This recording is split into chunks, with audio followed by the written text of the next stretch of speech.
Hi, thank you so much for calling in. As I told the last group, this is your session. So if you have questions, if you want to throw them into the chat, I can answer. And if you need to take care of your bodies, please do so. This belongs to you. And we'll go through. So thank you so much for coming. Go this way. That was not the right button. There it is. Okay. So my introduction, like I said, my name is Pamela. I've been teaching yoga here at Park for July will be 2 years. I teach on Wednesday mornings at 8:30. I've been teaching yoga for about a decade. I'm a personal trainer, and I got my master's in social work, and I focused my research on social gerontology.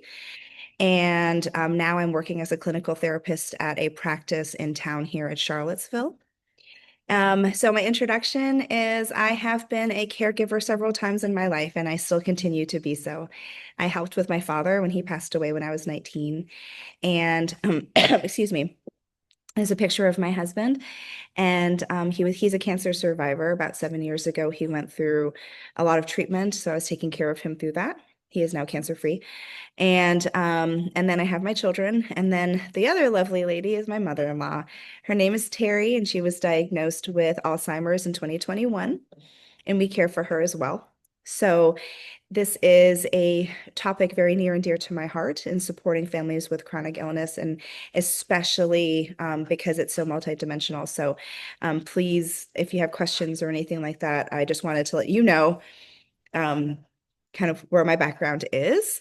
Okay, I think I do this. Perfect.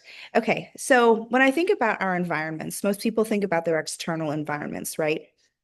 But when I think about you as a person, there are kind of two forces for the environments, right? So we have the outer. How does stimuli come onto you?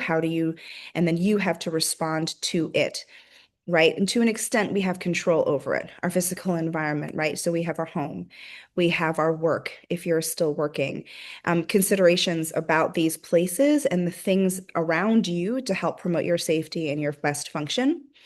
Um, your social supports, right? So that's all the help that's coming from outside of you into you and the people pouring in. We'll get into them more specifically shortly. And then the time and schedule. As much as we try to be in control of our time and schedule, a lot of times it is in control of us, right? So we have to be responsive in the appointments and managing them and all of those things. As far as the inner part environment, well, there's your time and schedule, because how you choose to spend your time is up to you in a lot of ways, right? Your emotional state, what's happening on the inside. We will talk about this and your spirituality. And if there's anything today that you hear that you're like, that doesn't resonate with me, that's fine. Let it go. Not a big deal.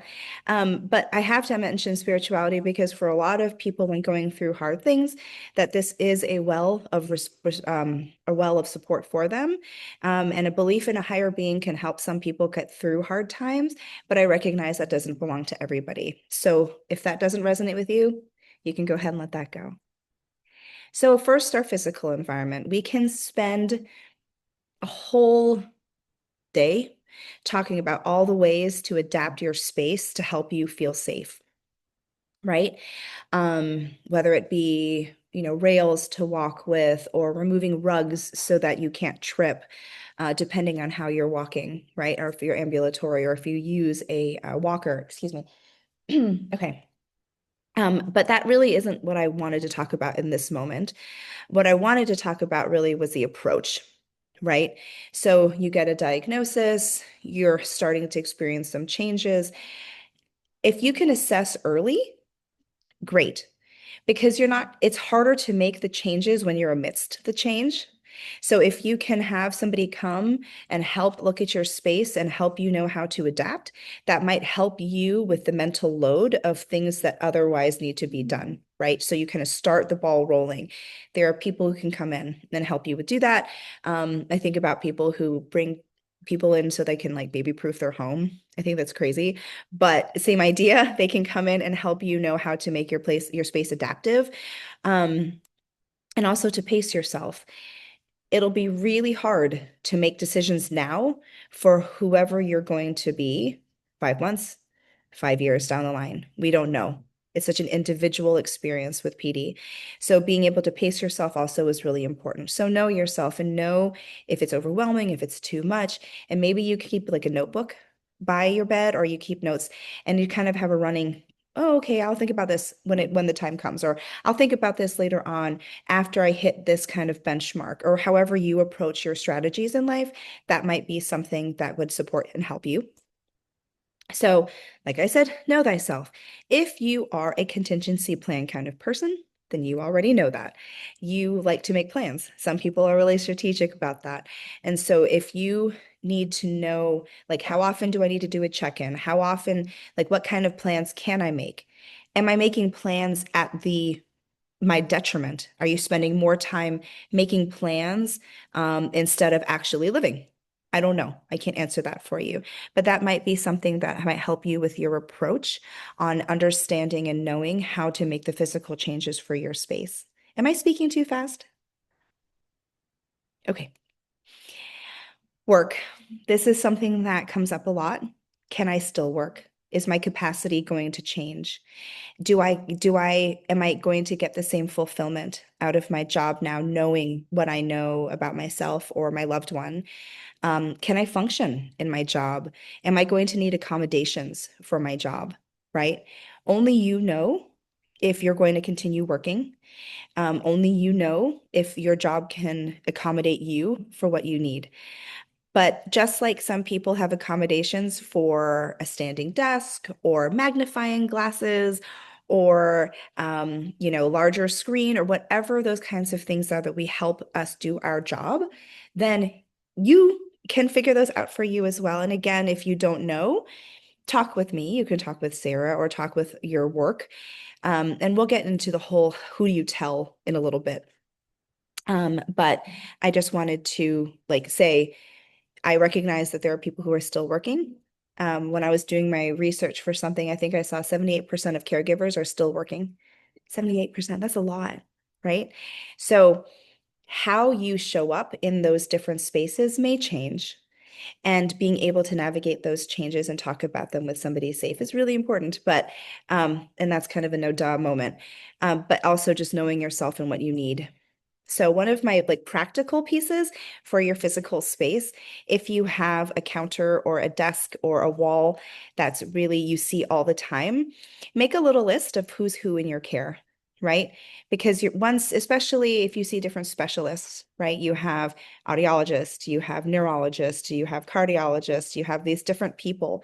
You're maybe your chaplain or somebody who is a spiritual leader. Maybe you have whoever's in your care and who's going to be a part of it, make a list, have their role, and put it up somewhere that you can see and your other care team can see as well. So that way you can see and you know you're armed. And you also can help know who's there for you, right? So something to consider. Okay, we're going to go this way. Oops. Okay.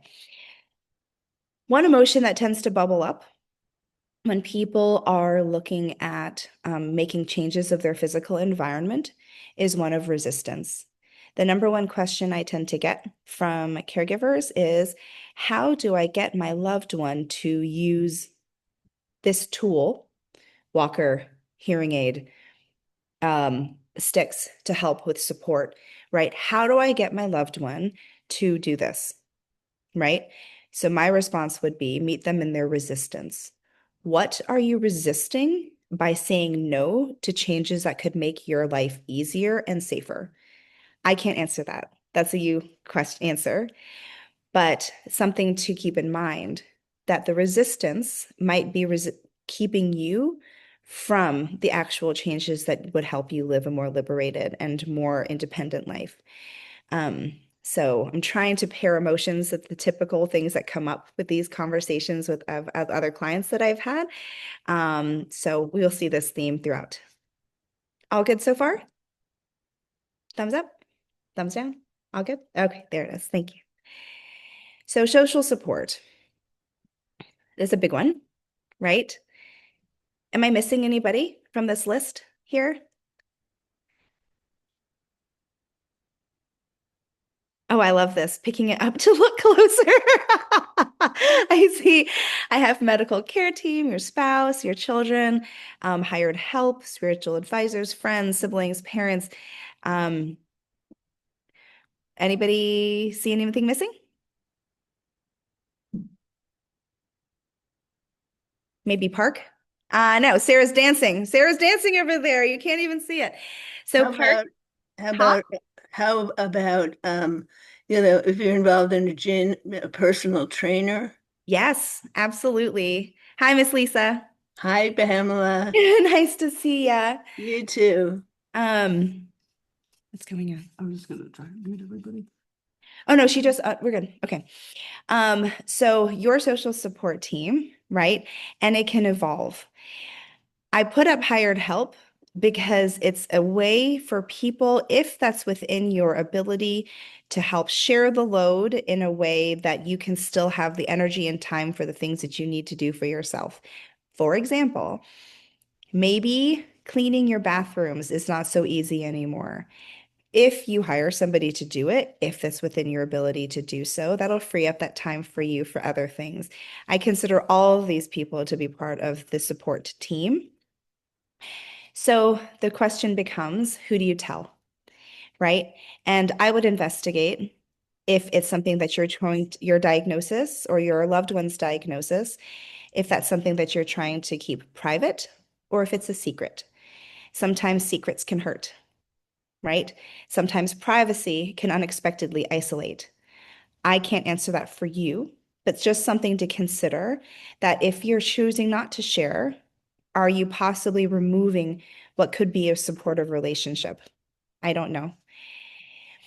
Which Barbie are you?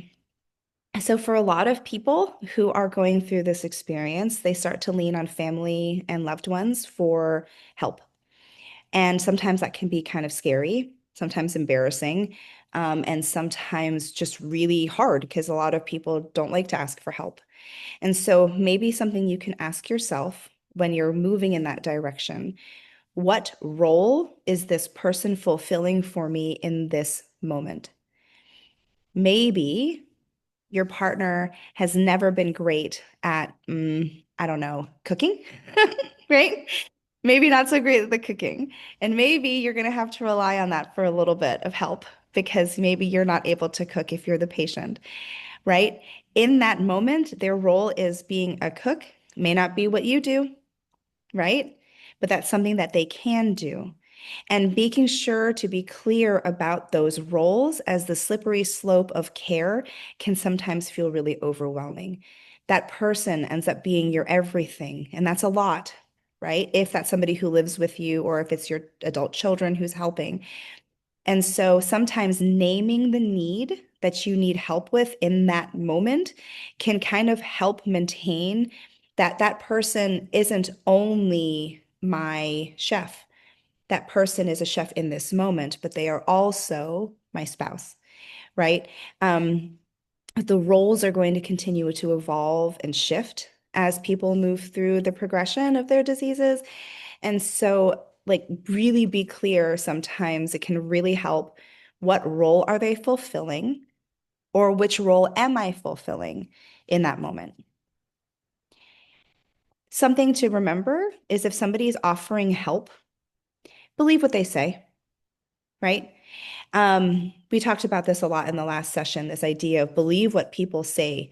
And if people are coming and they're saying, "Hey, can I help you? Let me make you some food. I know you had a huge appointment this week and it's weighing heavy on you, and I just want to bring you some food."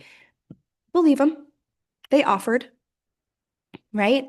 And so whose comfort are you protecting, right? So something about the social support and the people wrapped around your care is that these are going to be your witnesses. These are going to be people who are seeing you through. And if they tell you, maybe you get to a point where maybe it would be supportive to get a new apparatus to help with your mobility, for example, and they see that in you. And if they tell you, it can be hard to be honest like that. And it can be hard to tell somebody, "Hey, I noticed this thing." But if it's coming from a place of love and concern, and they've witnessed you, then let them be true to you and believe what they're saying. I think a lot of people can take things really personally. Um, and so checking your assumptions around these relationships can also really help make things a little bit smoother, right? Oh man, maybe they wouldn't help me if they didn't feel like they had to. They feel burdened, like I'm a burden to them, right? Maybe, but you also just made an assumption about that other person, but they offered their help, so believe them. One emotion that can really bubble up when it comes to asking for help is shame. Let me make the breadcrumbs for this because in the last session, the breadcrumbs weren't clear. So I will let me get clear. For a lot of people, they were valued because of their productivity, right? You were probably told, not you, somebody was told, you can figure it out. You can do this. You're smart. You got it. And then you were valued because you were able to do the thing. Fast forward throughout your life. I got it. I can do it. Put my head down. I do the work and you push through.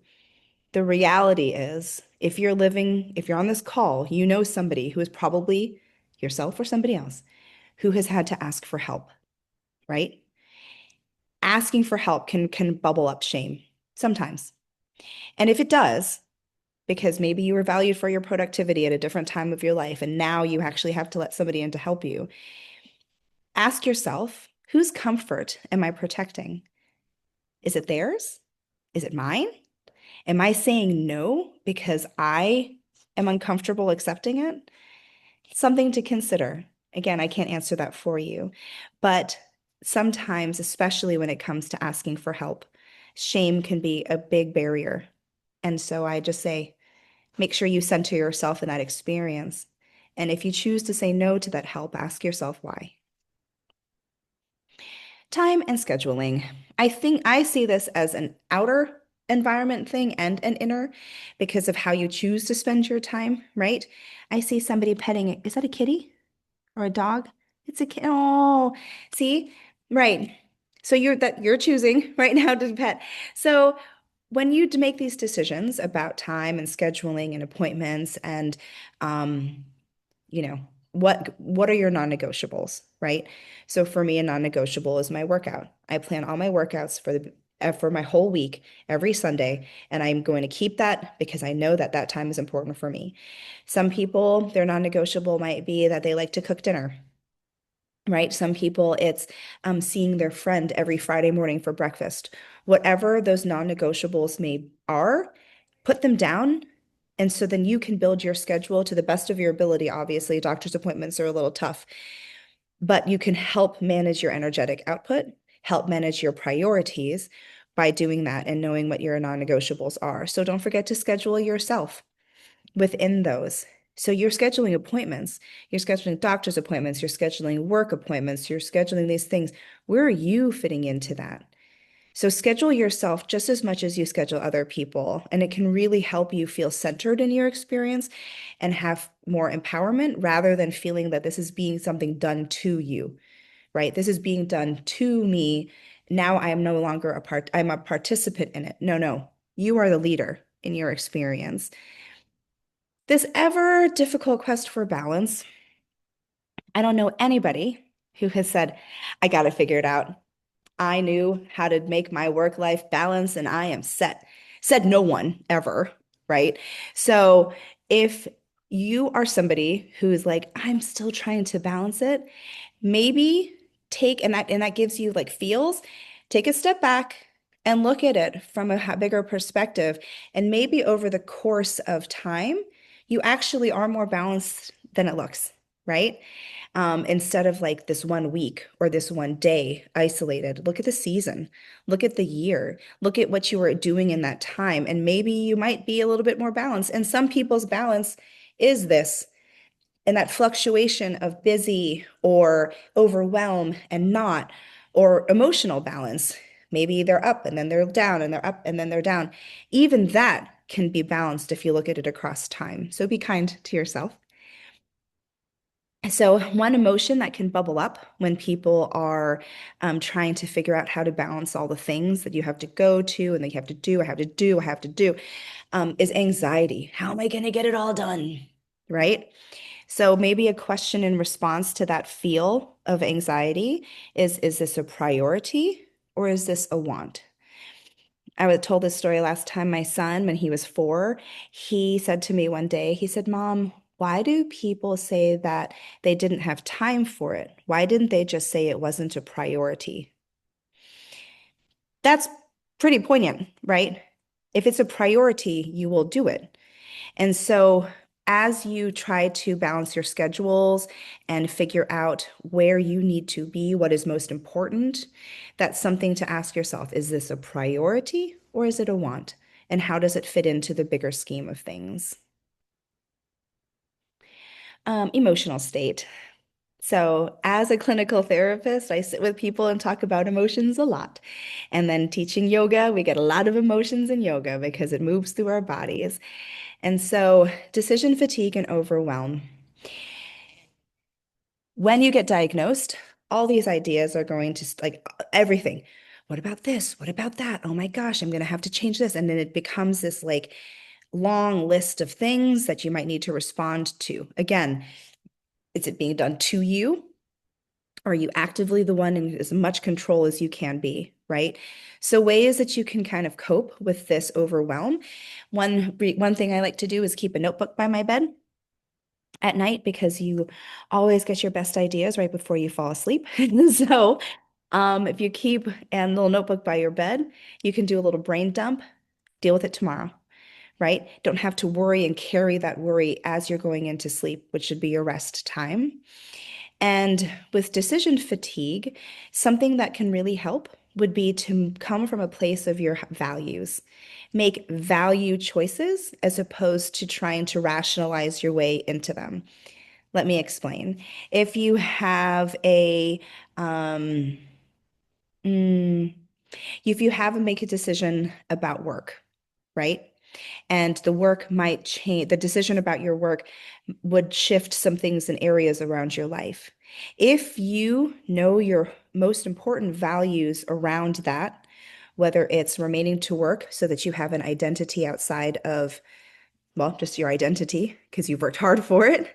If you don't want to work because it's no longer fulfilling, how do you want to spend your time? Do you have a choice, right? As you figure out these things, if you're coming from a place of knowing your values, it is really important for me to continue working, then you can make choices around that based on your highest good from a place of values, as opposed to trying to rationalize your way, pros and cons list, because that can also be really arduous. Because the reality is, you can rationalize yourself into anything. Most people can. So if you work and operate from your place of your highest values, that can help you stay in contact with yourself, stay in contact with you, so that you consider you and your values and the presence of them in each decision that you make. Transitions are the most unstable time. I would argue that the human experience is a transition because it's just a lot of it is really uncomfortable all the time. But when you're in a, say, 6-week transition of trying a new medication and you're trying to see how your body is responding, a lot of things can feel really unanchored and untethered. So, coming back to the values, if you know your values and you know yourself in a way that can help be sustaining, know those truths. As you move through your transitions, it will be a lot, you'll have anchors to move you through. Transitions can last a long time, and that unmoored feeling can be really uncomfortable for people. And I think the uncertainty of how diseases progress is probably the most uncomfortable transition of it all. And so being able to stay anchored in what you do know that you love your cats, right? You do know. You know that petting the cat makes you feel really good. Even if it's something that doesn't seem really important, it is. Cats are important, pets are important. But the point being is that you know the things that are going to help comfort you as you move through these transitions. Roller coaster of emotions through all of it. through the whole human experience and being able to put names to those emotions. And that's a really hard one for a lot of people. But as you put names to them, what am I feeling right now? My heart rate is higher. I'm feeling a little restless, right? As you identify what that is feeling for you, then you'll be able to help name it. And a lot of times, just by naming it, can help alleviate the heaviness of it as well. So, as a mental health practitioner, I kind of have to say I believe that mental health is just as important as physical health. And if anybody's ever learned more about somatics and understanding that emotions do get stuck in the body, sometimes being able to identify the emotions and work through them can really help alleviate physical and other psychosomatic symptoms in the body. For example, anxiety can feel heart racing, you get a little clammy and sweaty. And for some people, an anxiety attack or heading in towards panic can feel like a heart attack. People have gone to the hospital because they think they're having a heart attack, but really it's an anxiety attack or a panic attack. I'm not saying don't go to the hospital if you're experiencing those symptoms. I'm just saying if that's something that happens to you and you've ever felt that way, knowing yourself and knowing how you operate under stress and with emotions can help you cope through the hard times. I hope that makes sense. We talk a lot about grief. I don't think there's anybody I've met at Park where we didn't talk about grief. And there are many deaths along the way when we grieve the loss of ability, grieve the loss of the life that we knew, moving towards an uncertain life ahead, unknowing. Um, and what I'll say is grief, untreated and unprocessed, moves towards anger, full stop. So being able to love yourself, acknowledge what you're moving through is grief, and being able to let it move. I treat it like feelings like clouds. I don't know. It helps me kind of remain like not putting stories around it. So if I have a feeling or a thought that comes through, I'll be like cloud, so that I don't make a whole story around it because sometimes a story doesn't need to be there and it makes it more stressful. But with grief, because it's a feeling that comes and goes, it can peak, it can ebb, it can feel pointy, it can feel soft, it can feel like so many things. And if you know this for yourself and start to like allow those feelings to come through with every intersection of your progression and your loved one's progression, it'll help support you through it if you can identify it. So effective mental health strategies would be obviously exercise, come to Park, come to yoga. I teach the yoga class on Wednesday mornings at 8:30. I know it's early, but I promise you get a good move in and then your day is full and done. Biofeedback is a great practice for Parkinson's, actually for a lot of people, because it helps give the physical feedback to things that are happening. And so it just helps with the mind-body connection. Cognitive behavioral therapy. That's what I do with my clients. And that is a modality that works with the thoughts and behaviors that go together. And sometimes, so if you have a thought and it might push you into maybe you're feeling anxious about going to a doctor's appointment, right? Because maybe they're going to do a scan. Scanxiety is very real, right? And you're like, oh, I have to go to this appointment. And now what is my behavior in response to this anxious feeling? Is I'm going to avoid it, or maybe I'm going to shut down. Maybe I'm going to stop talking to the people around me, my family, box them out as my way of coping. What I would do would come in and help look at those thoughts and behavior connections so that you can live a more integrated life and being able to have more positive coping ways to deal with big feelings. Mindfulness, we do this in yoga. Excuse me. We do breathing, we do meditation. And meditation does not have to sit like look like sitting on a rock, for 8 hours.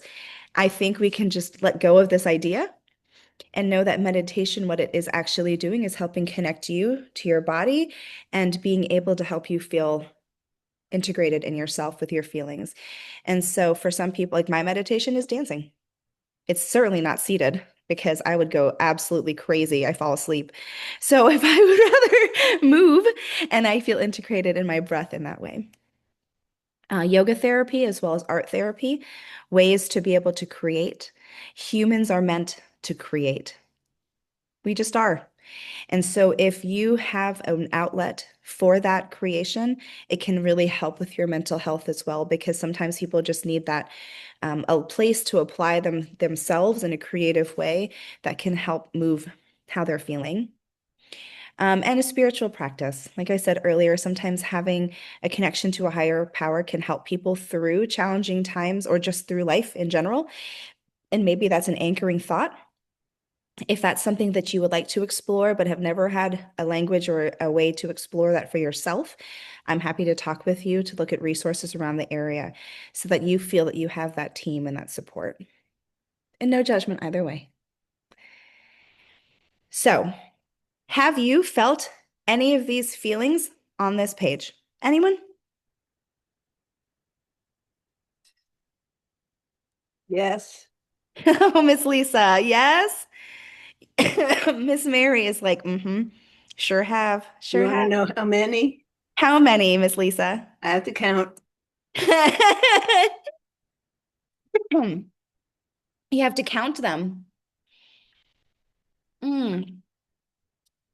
Are there any words on here that nobody knows like, have you never felt it before? I'm just curious.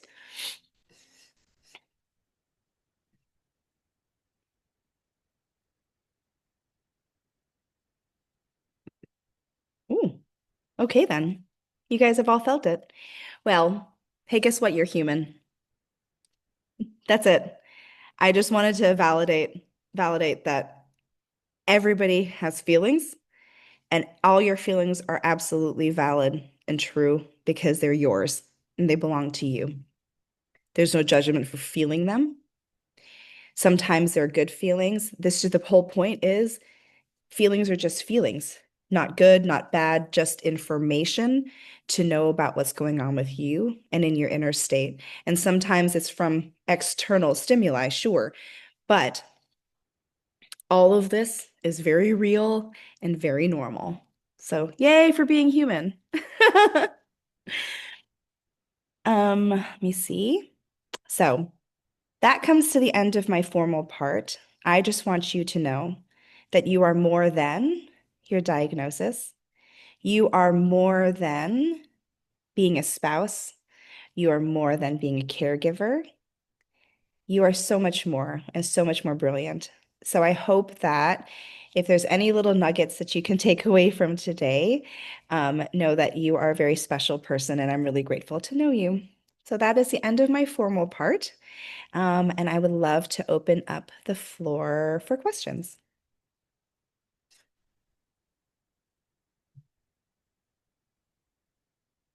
If you're trying to talk, everybody's on mute.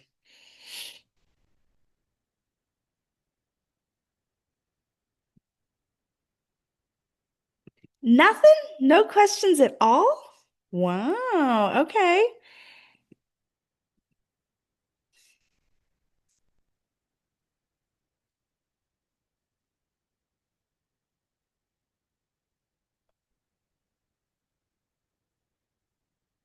One thing that did come up in the last one that I forgot to say was um, something that I really, really like try to live by is to check your assumptions. Somebody was talking at the last session about how somebody came into their home who was offering help and without really asking, picked up boxes of supplies for their loved one and started moving them because it would look better somewhere else. And she was like, "Oh my gosh, why are you touching my stuff? Now I'm going to have to move it, but I can't lift it myself." And then she didn't say anything. She was just like, "Thanks so much." And then the person left, right? And so the group was talking about how, like, well, if you said something, would it have like, could you have told them, please don't do that, right? How do you approach that situation if somebody is trying to like touch your stuff or, how do you course correct? And I said, I'm going to start all the way back at the beginning. That person made an assumption that you needed help and moved your stuff for you without asking your permission. Like that can be really hard. right? Like that's really hard. Now she has more work to do. And so I meant what I said before, mean what people say and check your assumptions. Like, so if somebody offers you help, maybe they're being sincere, right? If somebody says, I can't take you to the doctor that day because I have this other thing, trust that that's what they're saying. They're not saying, I don't want to hang out with you. I don't want to help you. They didn't say any of that. They just said, in that moment, I can't help you. Trust what they're saying. We unmuted ourselves Okay. because we were mute. Sarah muted us all. But we don't even have a question. We're talking about the technology.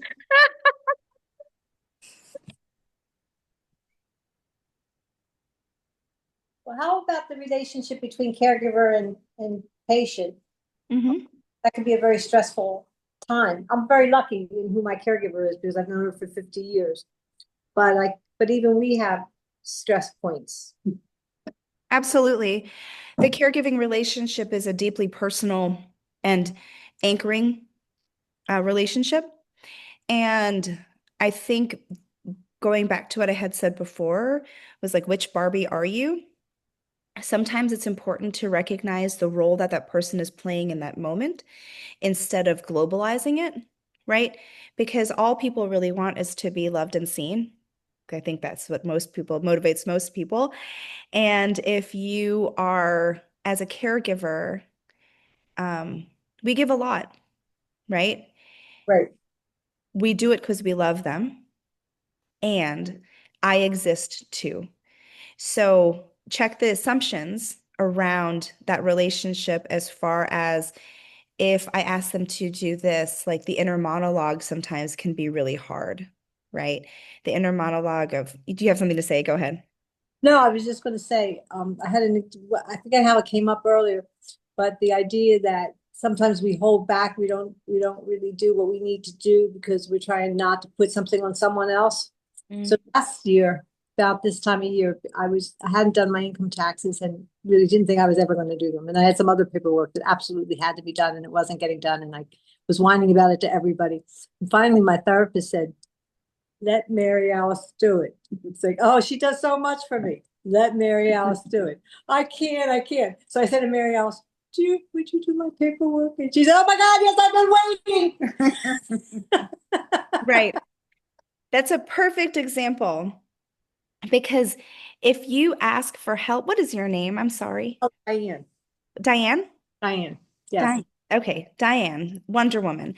So if Wonder Woman asks me, or Diana, if Wonder Woman asks for help, right? So if you don't ask, you're not going to get the help that you need, right? You made an assumption that that person Mary Ellen has too much on her, Mary Alice, Mary. has too much on their plate, right? Right. You didn't give them the opportunity to say yes or no.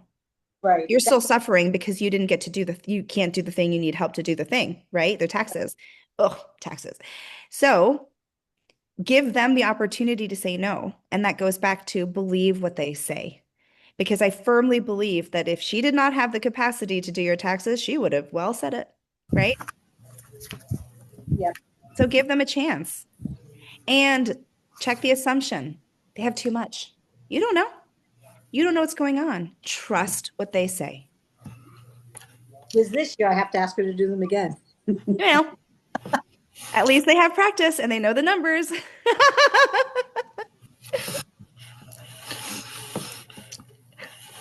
I've never used a social worker before, so I didn't know how a social worker can help in the terms of Parkinson's and trying to get,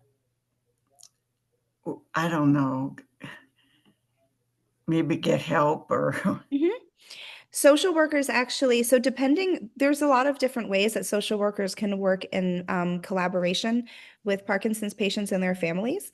So one way would be if through your office, through the doctor's office is through where you work, where you see your doctors.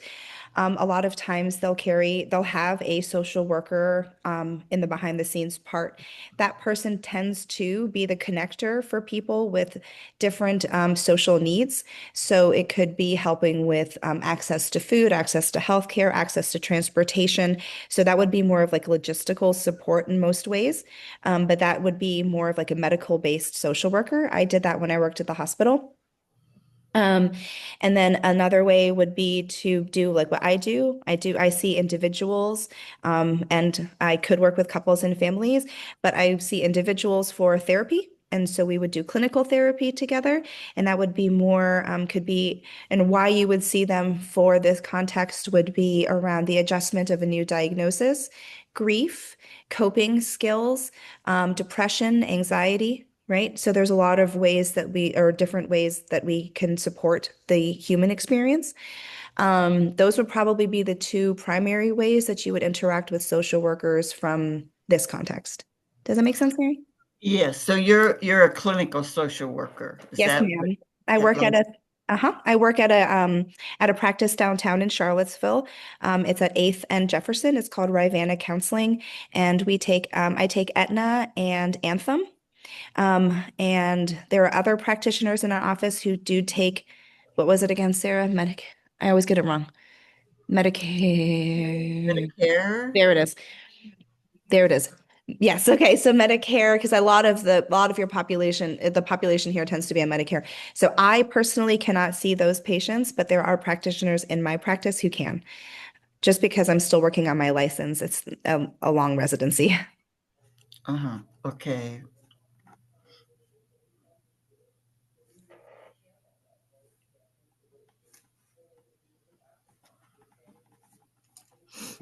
Pamela, Yes. uh, I participate in an in-person caretaker support group that has both Parkinson's and Alzheimer's. And actually, our leader is Gordon Walker, who was the head of JABA for 30 years, Oh, okay. Is maybe it? 2014, but he's very, very, very knowledgeable. And he and I have had discussions about mindfulness and, that whole mental Mhm. sort of calming, type of thing. And he'd like to work that into the group, but the group, I think everybody needs it. I mean, you're very central, in my opinion. But the group doesn't seem to be able to they're trying to find out about how to put these air tags in, to keep track of their loved one Yes.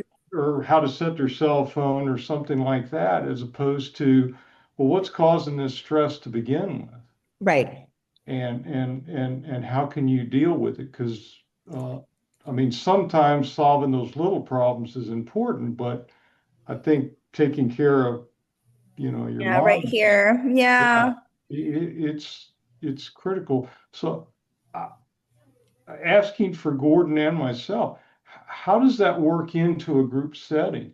I mean, Mm. I'm fascinated that this is happening tonight here. Well, there's a lot of different ways that it could work in. I think if it's a regular support group, like where people come in, Right. I know that with Sarah's support groups, they don't typically have an agenda, right? And so when I facilitated support groups, and I used to facilitate support groups for a long time, um, about a decade, but I would have a skills part within the larger conversation. So if your support group meets regularly, if it has an agenda, I would like plug it into the agenda and say, here's a skill that we're going to work on tonight. Because I want people to walk away feeling like they have something in their pocket. I want them to feel like they have a tool, you know? And so and it doesn't have to be an hour-long practice. It could just be a 10 minutes. Like in my yoga class 2 weeks ago, I taught a tool, and I can do it tonight before we end. I taught a tool for self-regulation that everybody has access to at all times. It is with you, it's in your body. And so we did that. We started my yoga class using this tool. And then we moved into our practice.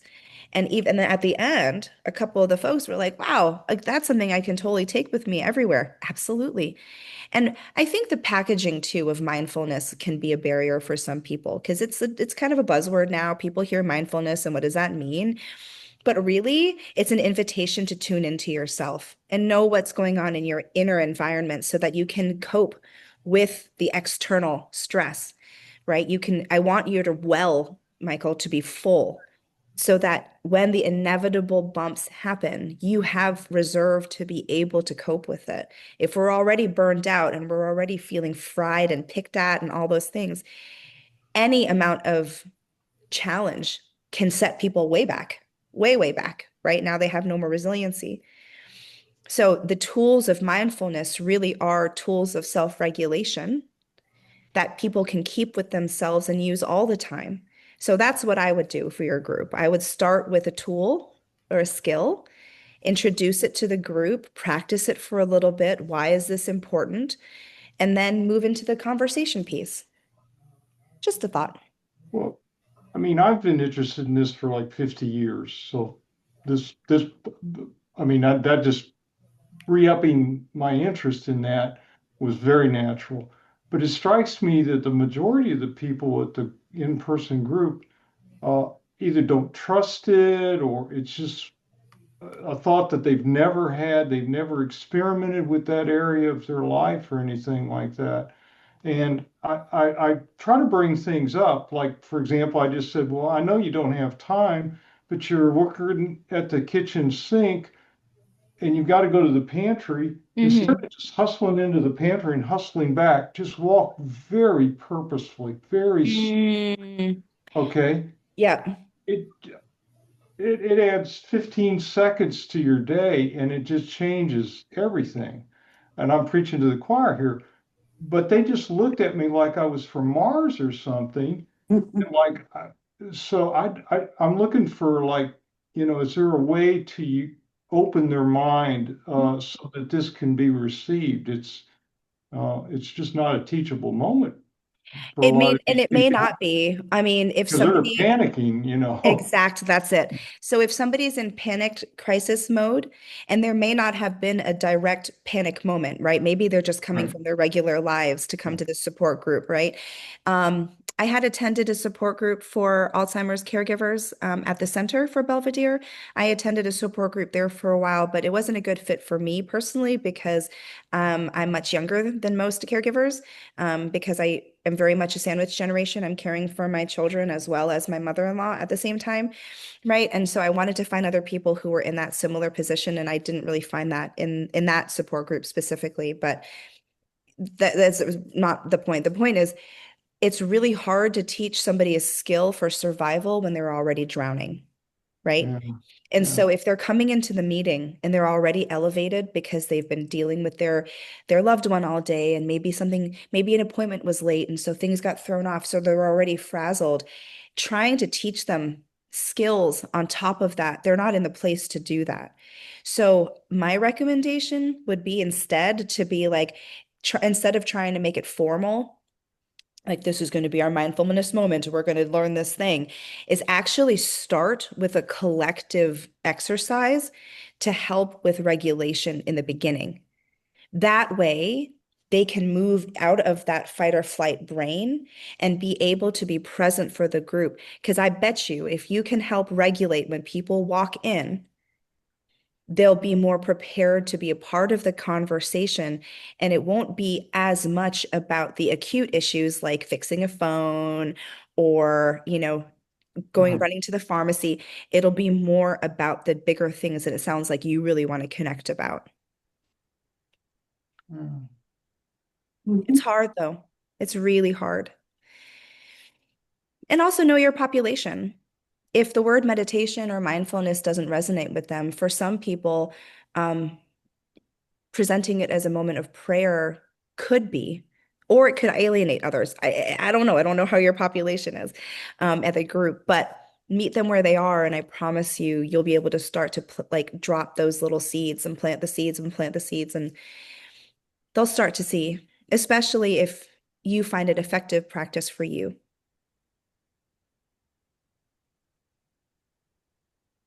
Thanks. You're Mhm. very welcome. You can take my contact information. It's on Yeah, I the, did, yeah. feel free to reach out. I'm happy to Yeah. continue talking about it and and strategies to bring it. It's really hard. I feel like it did take some time for me to earn some of the trust that I've received here at Park. As a yoga teacher, just because again, people hear yoga and then they think it's going to be handstands and pretzels, and it's not. It's really not. Well, maybe Miss Lisa knows it's not. No, it's genuinely a space to regulate your nervous system so that you can be prepared for the rest of the day. That's what I'm trying to offer.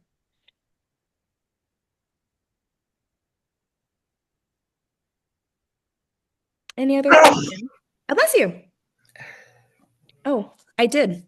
I added them in. I talked about that. I talked about that. Oh, um, one question that came up at the last session was somebody who had never told a family member who lives far away, and they wanted about their diagnosis, and they wanted to kind of process that why. Why haven't I told this person? And I just wanted to offer that love to people who are maybe still trying to navigate that space of who gets to hear about you and who you allow to hear about you and your loved one. Um, Obviously, it's a very personal choice and it's deeply private. Um, and there are a lot of reasons why maybe not telling a family member if they're not a safe person, if you believe that they're going to make it about them, that can be really hard. You know, when you tell somebody about your diagnosis and then suddenly you're holding their hand through processing your experience, it's kind of can be weird and uncomfortable. And so, what we talked about really was being able to come from it again from a place of a value judgment. Is this connection important to me?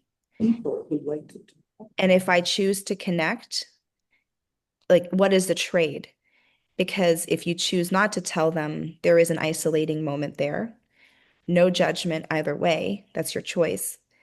But if you're still trying to decide who to tell and how, and like, what role does this person play? You can look at it from all those perspectives. What role how do I expect this relationship to change? How do I expect this relationship not to change if I tell them my news? Will they be supportive or will they be judgmental? I don't know. You're making assumptions either way. You can let them show you how they will show up for you. Um, but almost always, I will choose connection over isolation anytime.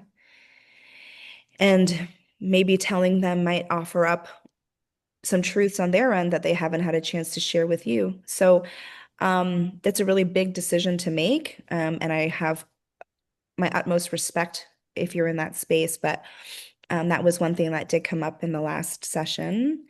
Um, and oh, in the last session too, I did say we need to stop shoulding all over ourselves, everybody.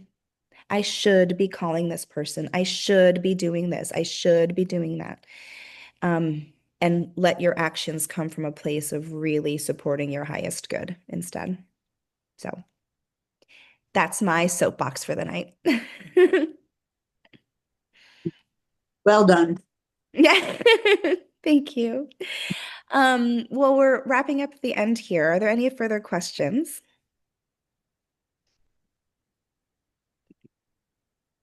I'll jump in again.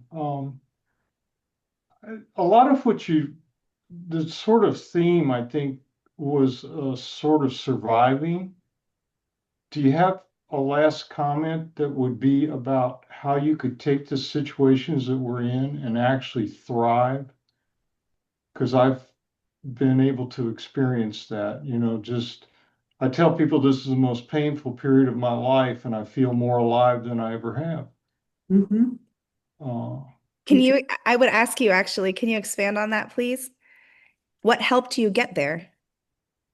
I think the extreme of the situation, you just absolutely cannot deal with it without accepting. Mm. You just have to, and as you pointed out in your preliminary comments, we're all so geared to not accepting. We're going to force our way through and we're going to get this done. And when you understand there's no cure, there's no getting better really, and you have to accept that, all of a sudden you start peeling back a lot of layers and say, wait a second. I mean, for example, at 71, I took up piano. And I mean, I just was convinced I couldn't play piano. And I was totally, completely wrong about that assumption. And I assumed that I could never be this supportive to my partner. And I was wrong about that too. If you get out of your own way, now again, every day is still painful. I mean, that's unavoidable, but you have to look at the little pieces that you can go higher, I think. Mhm. The big part of getting through the day and the next day and life in general is to always remember to count my blessings, because Yeah. in many ways, this only has one ending, and we all know what that is. Right. So, No, but nobody's getting out unscathed. We know that. but I don't focus on that. Right. I still live my life. I'm still, I have a nice place to live. I have good health care. I have a good caregiver. I have friends and family, healthy food, good food. And, so I focus on how good my life actually is. And sure, the back of my mind, I know that dementia could be the end story, but I don't really have to. That's not what I wake up thinking about in the morning. And when I do, I quickly try to change my mindset. Mm. Because otherwise you would never get out of bed. For some. And it's Absolutely. I didn't like it. So No, I think that's really valid and it's really important. I think a gratitude practice is something that can be a really good anchor for people as they're moving through life. You don't have to have had a diagnosis to carve out intentional time to say gratitude for what we do have, right? So gratitude or regular gratitude practice, whatever that looks like to somebody, is something that I find really anchoring and supportive for the long haul. Because as you know, this is a marathon, not a sprint, right? Your tenacity and and also too your threshold for discomfort will continue to grow and contract and move because you are growing and contracting and moving, like you're always evolving. And so a regular gratitude practice is definitely something that I find really helpful. But when to go to your original question, Michael, I would say define what it means to thrive, right? Because I think for some people, just barely making it might be how their life had always been. So the idea of being curious about the things out there and continuing to dream might be well outside of that per individual's life story. Some people have never experienced that kind of drive, or maybe even that experience of that kind of environment where they could dream, right? So I think about that line from Ted Lasso. If you've never watched Ted Lasso on Apple TV, I highly recommend it because it's Mm. just a slice of heaven and it's so happy and jolly. But he says, and like, instead of judgment, go with curiosity. Like, don't judge, be curious. And if you're judging your feelings for having them, please don't, because how can I go backwards? You're only human. You're only human. And the human experience, we get to feel all these emotions, whether we want to or not. They're not good or bad, they just are.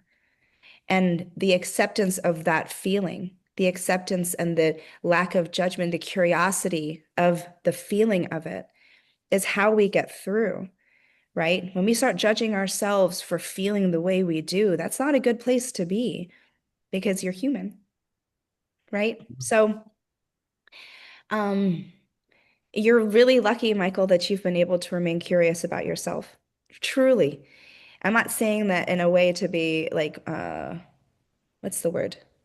Patronizing. No, yeah, I'm not trying to be patronizing in any way. I sincerely mean it. I think it's wonderful that you're still curious about yourself, what you can do and challenge it, and that you feel safe to do that and explore. And that could be our greatest hope for anybody, that they can feel safe and supported and seen to be curious about themselves and their growth. Sarah has these books here at Park. 2 or 3 of them. Can you see it? So when caregiving calls, I found it to be pretty nice and helpful. If this is something that, if you've ever been a caregiver, you have felt, and you probably don't even need to read the book, but if anything, it can help you feel less alone if you feel isolated in any way with your journey. My time is up. Thank you. Thank you. You're very welcome.